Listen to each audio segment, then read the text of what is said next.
आज का विषय बहुत गंभीर है। सोते समय की 5 सबसे बड़ी गलतियां जो जीवन को तबाह कर सकती हैं।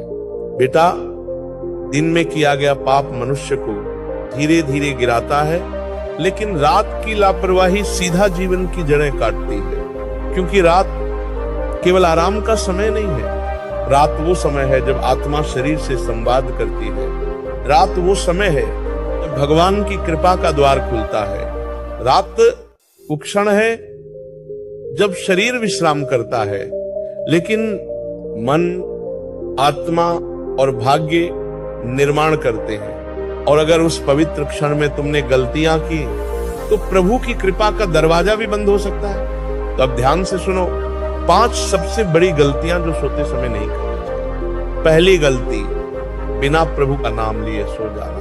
बेटा, सारा दिन भले ही व्यस्त रहो, मन इधर उधर भागे, शरीर थके, लेकिन अगर रात को बिस्तर पर लेटकर एक बार भी हर हर महादेव ना बोला तो दिन भर की तपस्या व्यर्थ चली जाती है। जब सारी दुनिया सोने जा रही हो तो जो भक्त प्रभु को याद करता है उसके सपनों में भी ईश्वर आते हैं। जो बिना प्रभु का स्मरण किए सो जाता है वो अधूरा रहता है।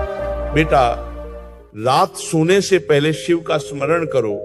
कह दो, हे भोलेनाथ, दिन भर जो किया उसका फल मुझे मिले, परंतु अब मैं तेरे चरणों में विश्राम चाहता हूं। इतना कहकर जो सोता है वो सिर्फ शरीर नहीं सुलाता, वो अपनी आत्मा को प्रभु के पास रखकर विश्राम करता है। दूसरी गलती, बिस्तर पर मोबाइल लेकर जाना। ये सबसे घातक आदत है। दिन भर जो नहीं देखा वो सब रात में देखने का लालच ये मनुष्य को मानसिक रूप से बीमार बना देता है। मोबाइल की स्क्रीन से निकलने वाली ब्लू लाइट तुम्हारी नींद छीनती है, तुम्हारा चित्त भटकाती है और आत्मा से दूरी बना देती है। रात वो समय है जब मन को शांत होना चाहिए, लेकिन तुम मोबाइल से उसे और अशांत बना देते हो। बेटा, सोने से 30 मिनट पहले मोबाइल को दूर रख दो। बोलो, अब ये मेरा समय है प्रभु के साथ, वरना मोबाइल तुम्हारा समय खा जाएगा, ध्यान खा जाएगा और धीरे धीरे तुम्हारा जीवन भी खा जाएगा।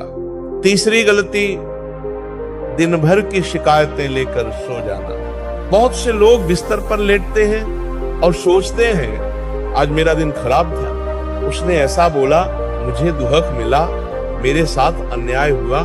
बेटा, जब तुम शिकायतों के साथ सोते हो तो वो शिकायतें तुम्हारे मन में बीज बन जाती हैं और अगली सुबह वही नकारात्मक ऊर्जा तुम्हारे दिन की शुरुआत करती है।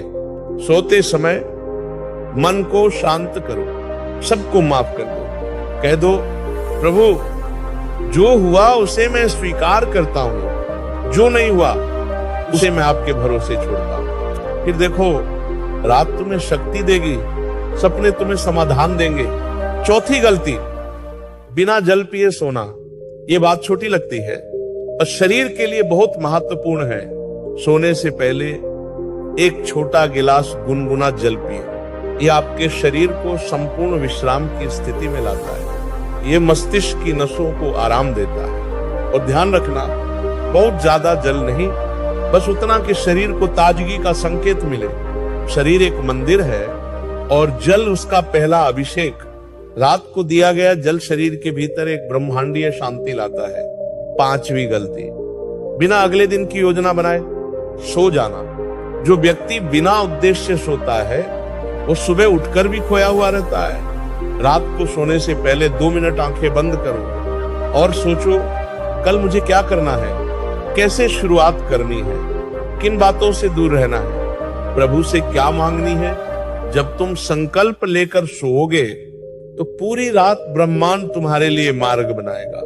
बिना योजना के जो सोता है वो बिना दिशा के नाव चलाता है, और दिशा के बिना जीवन सिर्फ भटकाव बन जाता है। अब सुनो, एक भक्त की नींद कैसी होनी चाहिए? एक भक्त की नींद प्रभु के नाम में लीन हो, शांति से भरी हो, सच्चे आत्म विश्लेषण से पहले हो और सुबह एक नए संकल्प के साथ जगे। सोने से पहले बोलो, हे महादेव, जो आज मिला उसके लिए धन्यवाद, जो नहीं मिला वो कल तेरी कृपा से मिलेगा। अब तू संभाल ले मुझे, मेरी आत्मा, मेरा शरीर, मेरा कल। फिर देखो बेटा, रात तुम्हारी दवा बन जाएगी, नींद तुम्हारा साधन बन जाएगी और सुबह तुम्हारी नई शुरुआत। तो अब संकल्प लो, अब बिना प्रभु का नाम ले नहीं सोऊंगा, अब मोबाइल से पहले खुद से मिलूंगा, अब शिकायत नहीं, सिर्फ धन्यवाद लेकर सोऊंगा, अब जल से शरीर का सम्मान करूंगा, अब बिना योजना के कभी नहीं सोऊंगा। और जब ये 5 बातें तुम्हारी आदत बन जाएंगी तो जीवन बदल जाएगा।